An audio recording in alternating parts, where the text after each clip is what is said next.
Welcome to the CMB Fantasy Football League podcast. Welcome back into another edition of the CMB Fantasy Football League podcast.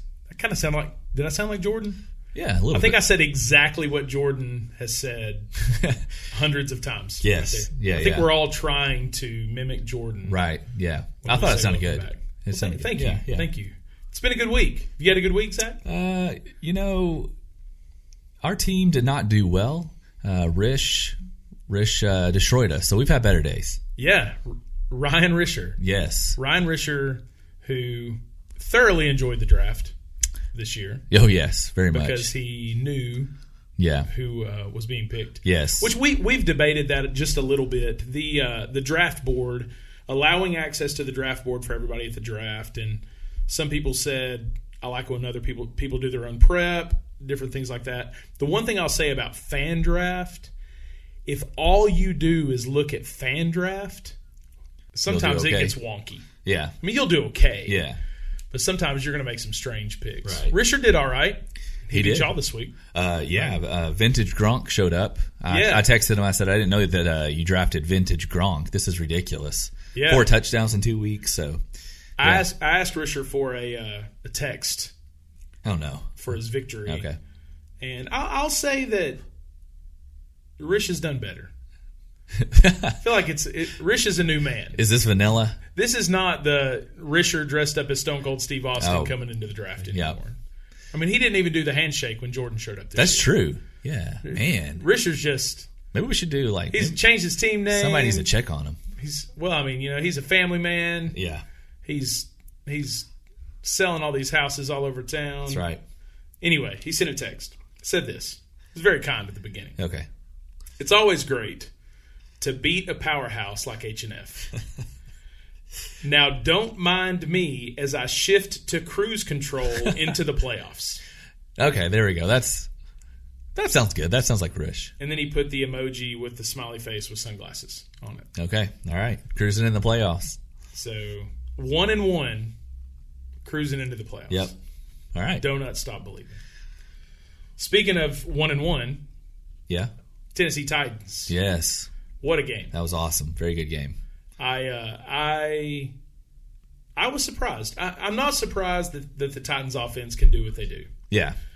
I was surprised that Russell Wilson let them win. And that's shortchanging the Titans defense. And I know that. Yeah. I'm just not used to seeing Russell Wilson not figure out a way. Right. There's a few quarterbacks in the league that you feel like they're just going to figure it out, especially taking a big lead into the second half. And he's kind of one of those guys. Pat Mahomes, Russell Wilson, Aaron Rodgers this week, people like that. You just don't expect them to lose. Yeah. And, man, what a dramatic. I mean, Derrick Henry was not going to lose that game. Man, yeah.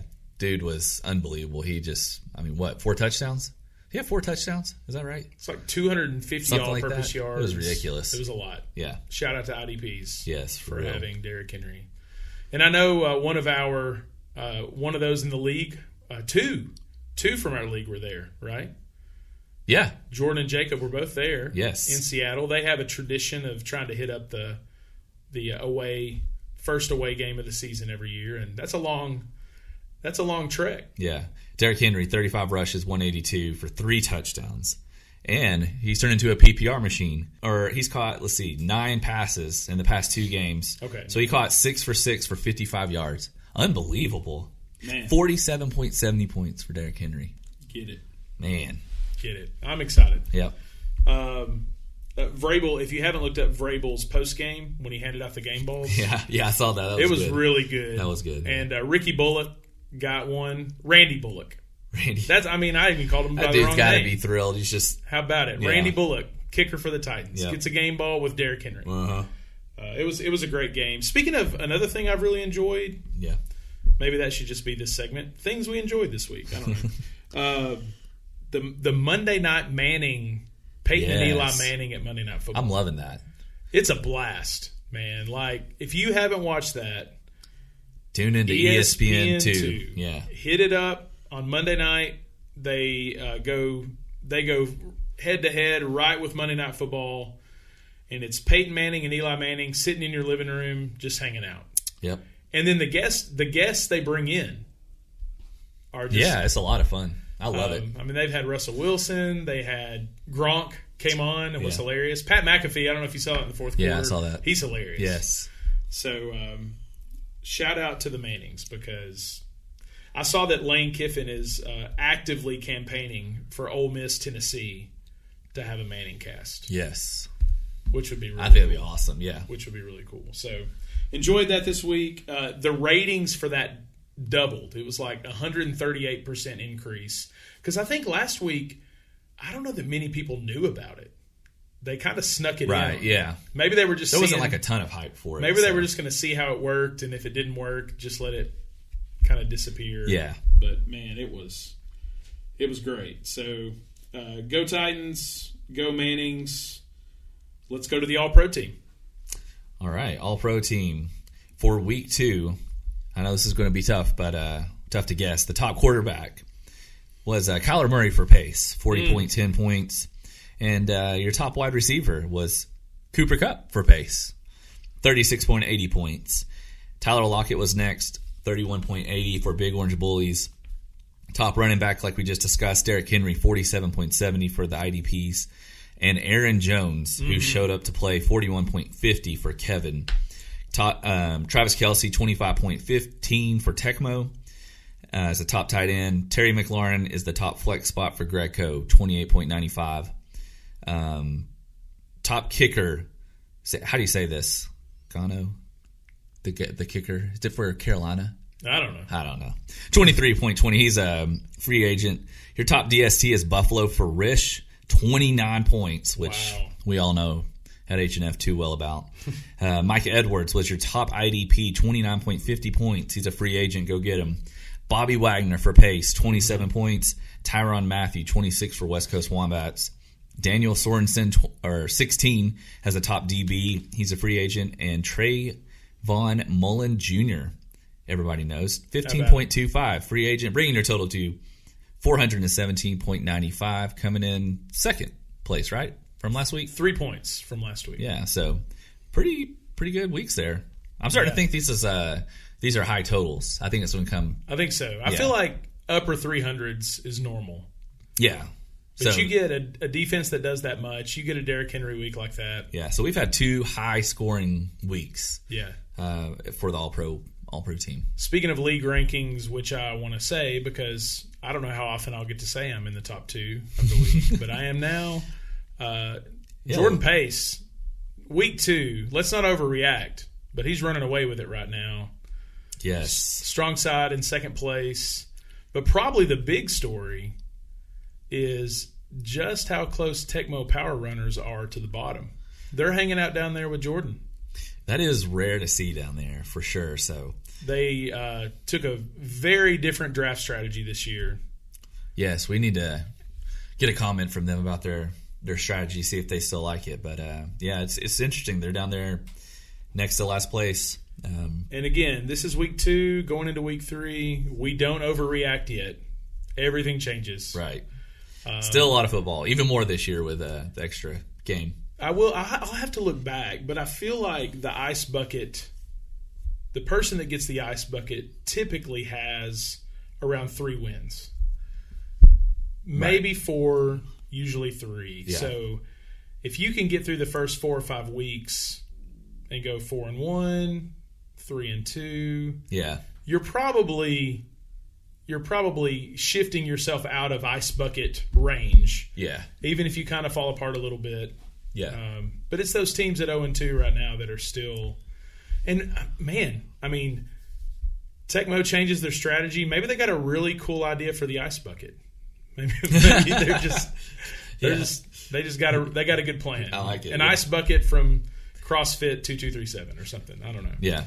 But anyway, again, we're not going to overreact. But if you are overreacting right now, you could be on the waiver wire more than most. Let's hear about the fab. It's not as crazy as last week, but this is our segment we call Show Me the Money. Show me the money!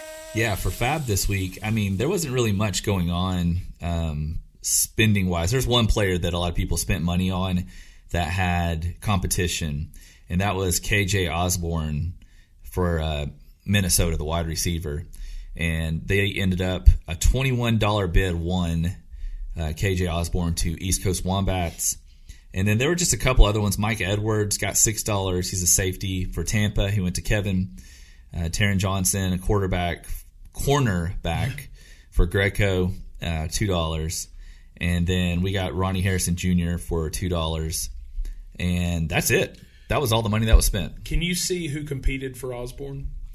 Yes, I can. It looks like Tecmo put in $11, and then Kim's Crew put in $5. Okay. So the highest was 21. So, and the reason I say that is because I follow some different fantasy football social media gurus or whatever that recommend players you must pick up this week.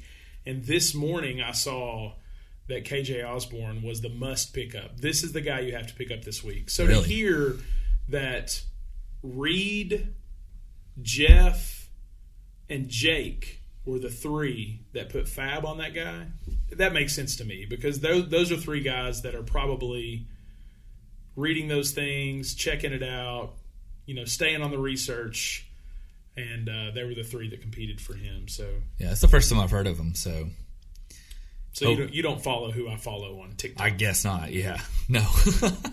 Yeah. So anyways, yeah, $21 highest bid this week, which is 4 times less than last week. Right. Yes. All right. We're going into week 3. Week 3. Let's do it. Picks of the week.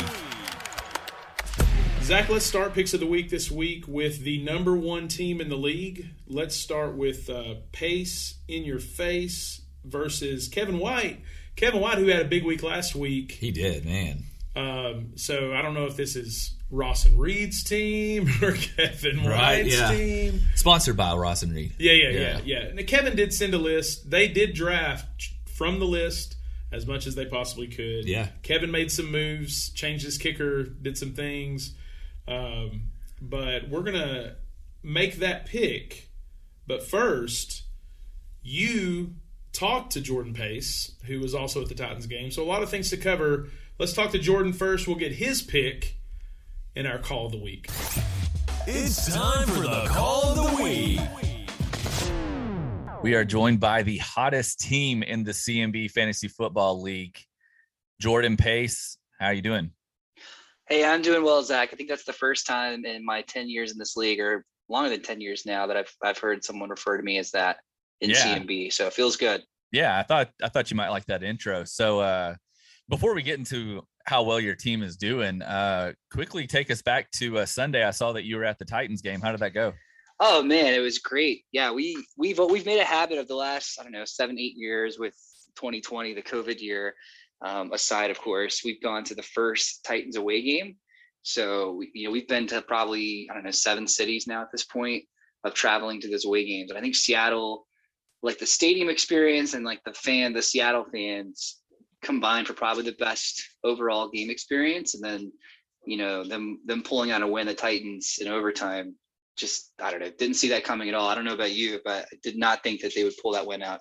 Yeah, I knew that was going to be a very tough game, and it was the first time I'd gotten to sit down in a while and just watch a football game. So that was quite a good one to watch. So was that the furthest that you guys have traveled to go see them? Oh, for sure. Yeah, I mean, we've been to. I've seen the Titans play in Arizona against the Cardinals. We went to that 8-hour rain game in Miami, Vrabel's first game a couple of years ago. Yeah. But yeah, Seattle definitely the furthest. We flew in Friday and flew back out last night at like midnight Tennessee time. So man, was there anybody else there from Tennessee fan wise at that game?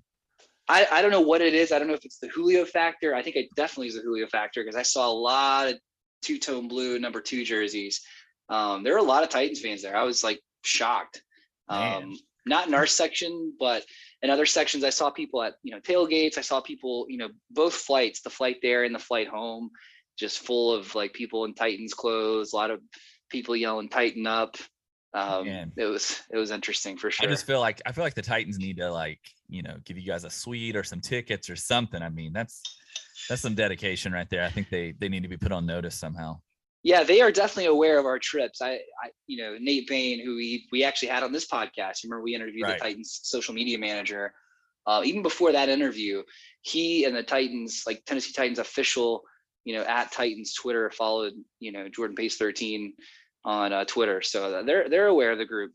Yeah, that's awesome, man. I'm glad you guys had a good time. And man, what a game. Was Jacob just going crazy with Derrick Henry, with them having him on his team? Oh yeah, no, for sure. I love Jacob, one of my best friends, most pessimistic Titans fan that I know.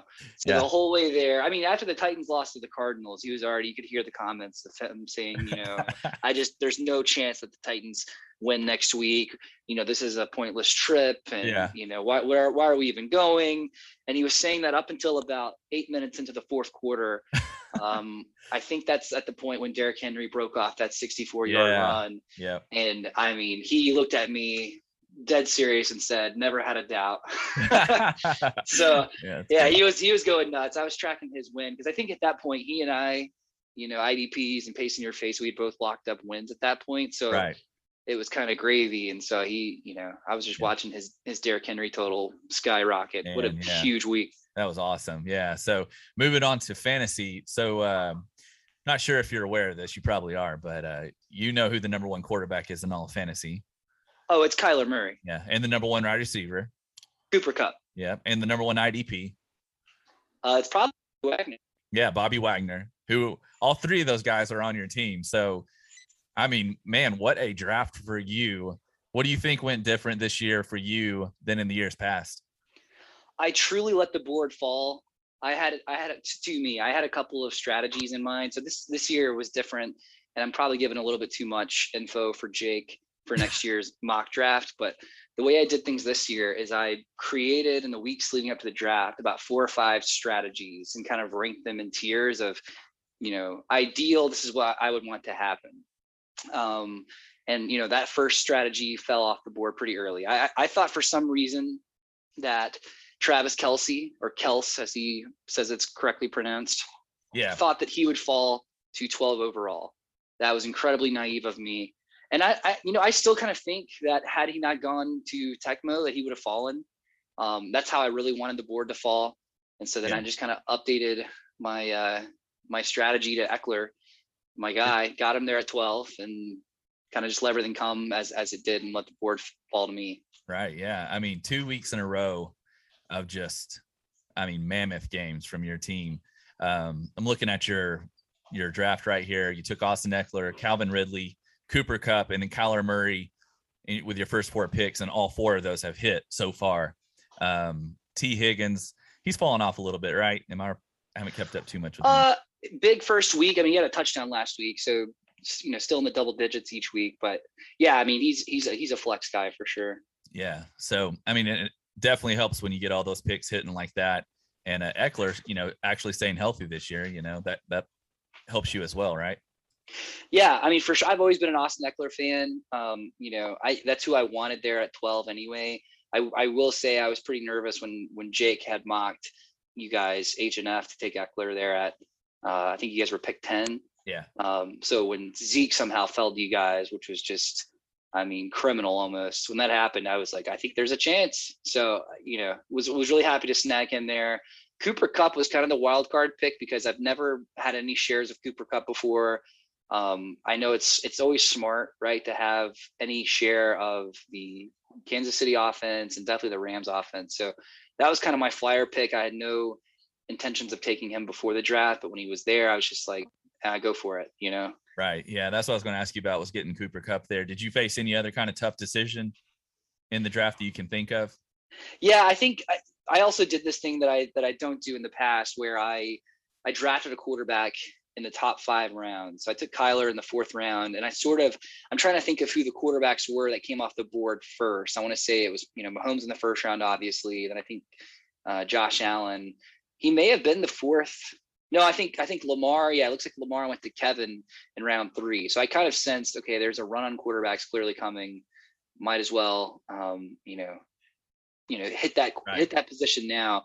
And yeah, I feel pretty great about that pick. I had Kyler a couple of years ago, before his big boom this year. So I'm hoping this is like an MVP level season for Kyler. Yeah. Did you receive any text, any word from Jake after your beating on his team? No, just last week he, and since, I don't have to be diplomatic anymore now that he's, right. not my opponent, but right. Yeah. There was a trade offer that was just, borderline insulting. From Jake to you. From Jake to me. Oh, wow. Yes. Wow. Yeah. And I think I was actually with Jacob when I got this trade request, and I just showed him the text message and I said, does he think I'm dumb? And we had a good laugh at that. So who was it for?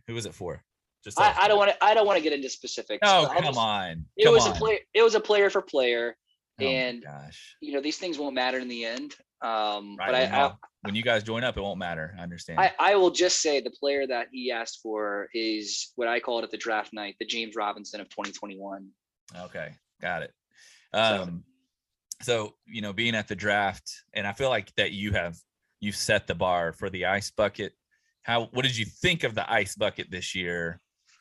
Let's start off with that. What did you think of the ice bucket? Yeah, a few thoughts. So I liked the overall effort from James and Blake. Thought it was, how many have we done now? 5. It's probably in the top 3. Yeah. I enjoyed it quite a bit. A lot more effort was done. I think I was a little skeptical or disappointed that, we didn't see anything before the deadline, but doing it at the draft, I think made up for that. Yeah. Missed deadline. I liked having the irony of having the 2 winners, you and Brian, dump the water. That was a great touch.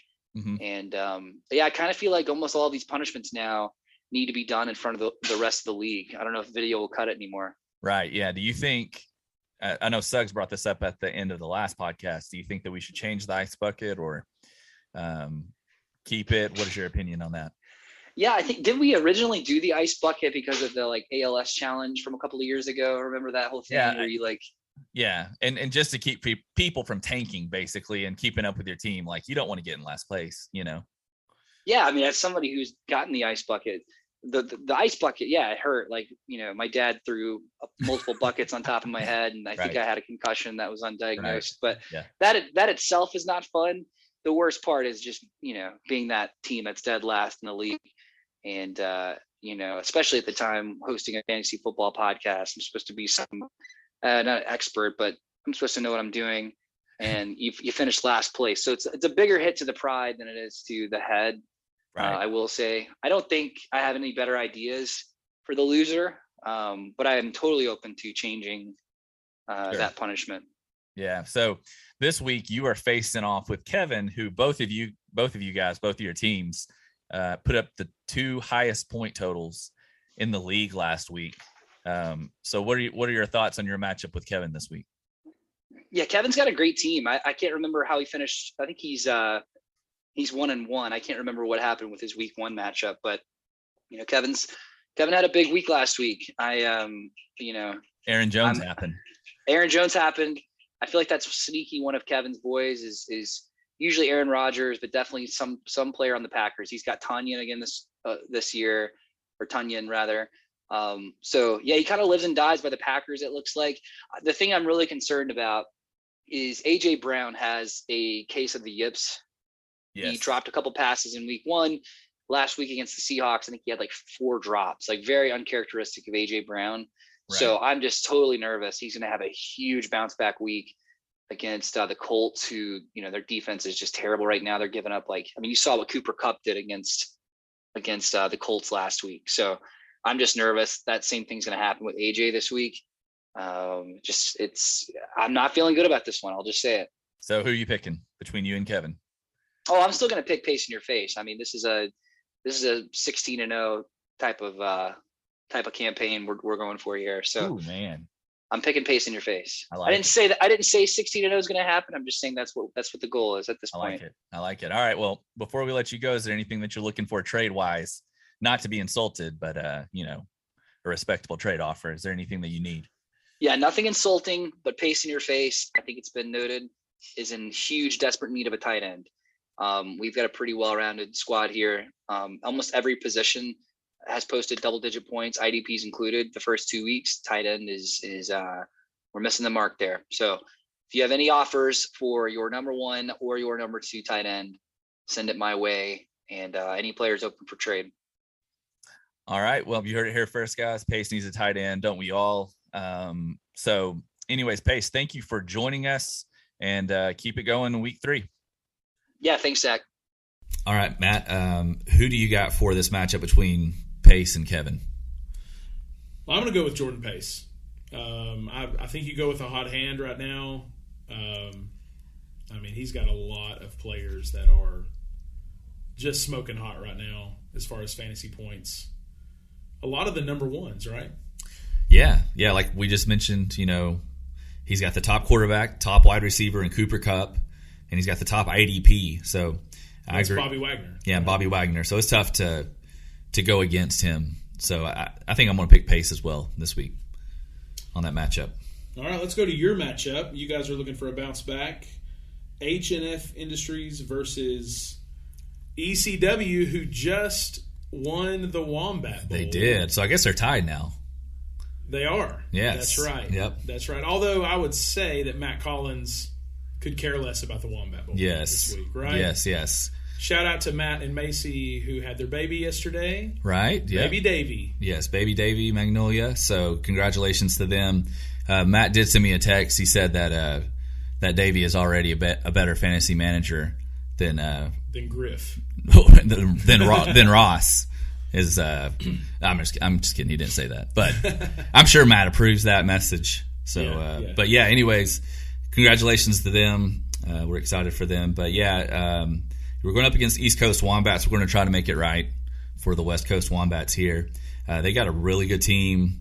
Christian McCaffrey's been doing his thing, although he kind of got hurt for a minute on Sunday. Did you see that? So many people got injured on Sunday. We haven't talked about that. There were so many quarterbacks that were coming out of the game and coming back in. McCaffrey went out at one point, but it was just a cramp for his calf. But yeah. So, anyways, back to them. I just think that they've got it going right now. Waller's going to bounce back. I'm going to give it to the East Coast Wombats.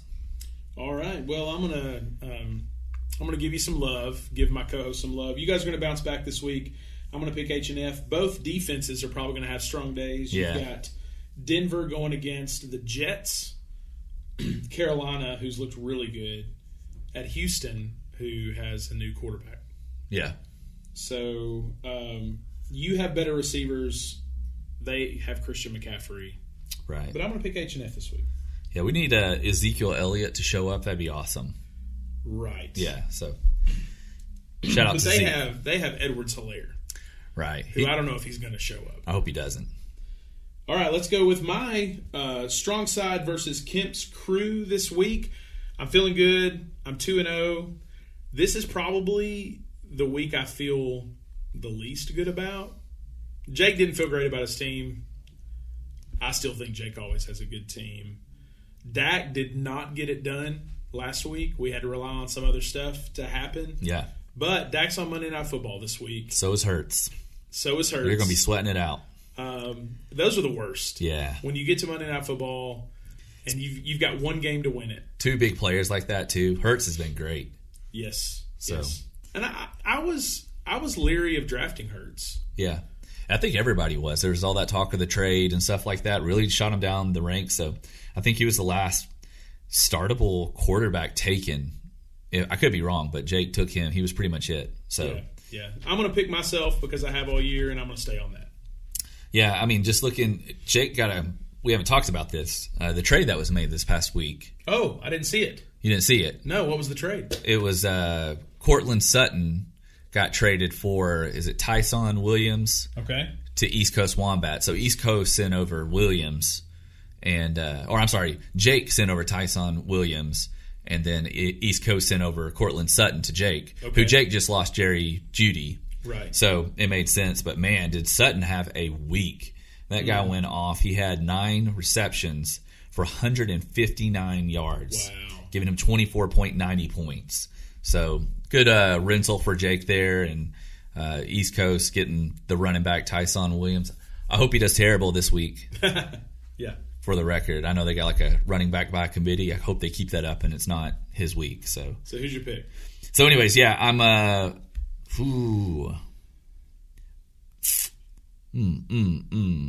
giving it to you, Suggs. All right. I'm gonna give it to you. All right, Big Orange Bullies versus Donut Stop Believing. You want to talk about him? Who Donut Rish? You Yeah. want to talk about him? No. All right. Yeah. I'm going to go with Risher this week. Pat Mahomes is probably mad. I mean, he lost a game right at the very end. I wouldn't want to play Pat Mahomes this week. And Gronk is on fire. I mean, you talked about What the tight in end. the world? The tight end 1 is Travis Kelce, but he's the tight end 2. Risher got him in round 10. And he's had 2 touchdowns each week. And he's also got Buffalo, which is the number 1 defense. I'm going to go with Rish. He's kind of the hot hand right now. Derek Carr has been on fire as of late. 30.35 and 30 points in the last 2 weeks.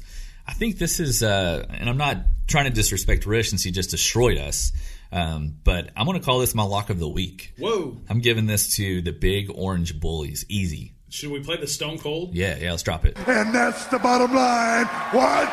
Because Stone Cold said so. Yep, so Big Orange Bullies is going to win right here. I think easily. They've lost 2 games in a row. They've got a good team, though. I think they're going to bounce back, get their first win. Greg Coe versus West Coast Wombats with their new general manager, Davey Magnolia Collins. Who you got? Well, Davey's the gem of the week, but I'm going to go with Greg Coe. Greg Coe's got Cordero Patterson. Ooh, yeah, and he's starting him. Yes, and that guy, he was the one last week that everybody was saying to pick up. Yeah. He's a hot commodity. He had 25 points last week. I saw a tweet this morning that said Cordero Patterson is a number 1 running back in this league. Man, out of nowhere, that guy's hopped around. He's been a kickoff returner, and he gets to Atlanta where they don't have a lot of good things going on, and 25 points. So I'm going to go Greg Coe this week. This is interesting because you got Mike Davis and Cordero Patterson going up against each other here. But I think I'm going to give it to West Coast. I think Tannehill's going to bounce back, have a big game, and Hopkins going to have a big game versus Jacksonville, Metcalf. There's just plenty of bounce back opportunities over there. Yeah.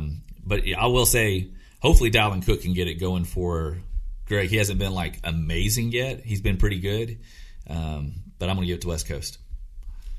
IDP still suck versus the Allman Brothers. And Zach, the Allman brothers are looking pretty good. Yeah, I think they got a good team. Yeah. Nick Chubb looks really good. Sterling Shepard is in their flex. He's the wide receiver 9 right now, and they got him in round 16. So I mean, they're going against Derrick Henry. It's ride or die with Derrick Henry. I think Derrick Henry's not going to do what he did week 1. Probably any more this season. He's going to be a solid fantasy player. But I'm going to go with Allman Brothers this week. I feel like this is the week where I'm kind of picking against teams that are typically the strong teams. And I'm going to go Allman Brothers against IDPs this week. Yeah, I think this is going to be this will be a really good game. I'm really interested in this, how these players do on each side. You got 2 struggling tight ends on each side. Mark Andrews hasn't lived up to the hype yet, or Kittle, both of them are both not doing as well as they should. So that'll be interesting to see here. I'm going to give it to IDPs. I think they keep it going. Derrick Henry keeps it going, and they get the win. Derrick Henry does have the Colts this week. Yeah. And they get up for the Colts. Yep. So, all right, and I'm going to say this last one is our matchup of the week. Ooh. Because these are the 2 last-place teams. Man. They need to bounce back. They are 15 100ths of a point apart. Wow. In last place. Isaiah 40-31 versus Tecmo Power Runners. And Zach, again, one of those weeks where I feel like I'm picking against teams that are typically strong. I'm going to go with Isaiah 40-31 this week. Jordan almost beat me last week. I was sweating on Monday Night Football. I bet. Especially with that first play in the second half. If Green Bay hadn't have pulled away and Rodgers was still dealing to Devontae Adams, I think I would have lost. Aaron Rodgers is hot again. And Justin Fields is Tecmo Power Runner starting quarterback right now. So either they're just playing games with us on the podcast, which I could see. Yeah. They have Travis Kelce, who's the tight end one, but man, that's all I would be super excited about on their team. And he's good. Yeah, that is very interesting. If he has a whole week to prep, maybe he will show some big flash or something like that. I know they're going up against Cleveland. Josh Allen has only gotten 20 points the last 2 weeks, but man, yeah, that's a interesting call, starting Fields over Josh Allen there. So I think I'm going to give it to Isaiah on this one. I just like the Rodgers and Adams combo more. The only thing I do not like about their team is him starting, the defensive tackles and defensive ends with Aaron Donald, who's only got like 6 or 7 points, the past 2 weeks, and Chase Young, who's only got 5 and 4 points. So it's not anything really consistent point-wise for them. But I'm going to give it to Isaiah 40-31. All right. Well, those are the picks of the week this week. Speaking of picks, don't forget to make your picks for League Pick'em. I do have a tweet of the week. Whoa. This week. All right. Tweet of the week. Did you see A.J. Brown's tweet? I did not. No. So A.J. Brown, of all of the bright spots the Titans had Sunday, A.J. Brown was not it. He was not, man. He had a lot of drops. A lot. And they were darts. Yes. I mean, like hitting wide him in open, the hands. hitting him in the hands, dropping the ball. So he tweeted right after the game, "Someone from my family told me I wouldn't have caught COVID today if I tried." That's good. So that was A.J. Brown's tweet. The Titans for 2 weeks have been good for some self-deprecating tweets. Taylor Lewan a couple weeks ago, who, I mean, I don't want to say anything crazy, but the Titans look pretty good without him. Yeah, I'm just saying, we'll see what happens. I know he'll be motivated to come back, but I'm excited. I'm in second place. I want to stay up top for a little while. I really like being at the top of the leaderboard, and I haven't been in there in a long time, so it's nice. You got any parting thoughts? We can close this thing out. No, right now. yeah. I was just going to say, like you said, be sure to get the picks in for League Pick'em before kickoff on Thursday night. And the top leader is Brian Franklin, followed by Chase Gall and James and Jay, Jake, Jeff, and Matt Collins, just to name a few of those guys. So be sure to get those picks in. All right. Thank you, Jordan Pace, for being our call of the week. I like Jordan being on the podcast. Yeah. I know it's a little familiar harder, voice. Yeah, it's a little harder for his schedule. Yeah. But Jordan, you can do the podcast intro anytime you want to when you're available. Yep. We really appreciate it. And we're glad that you guys have taken another listen this week. We'll be back next week. Yep. Good luck in week 3.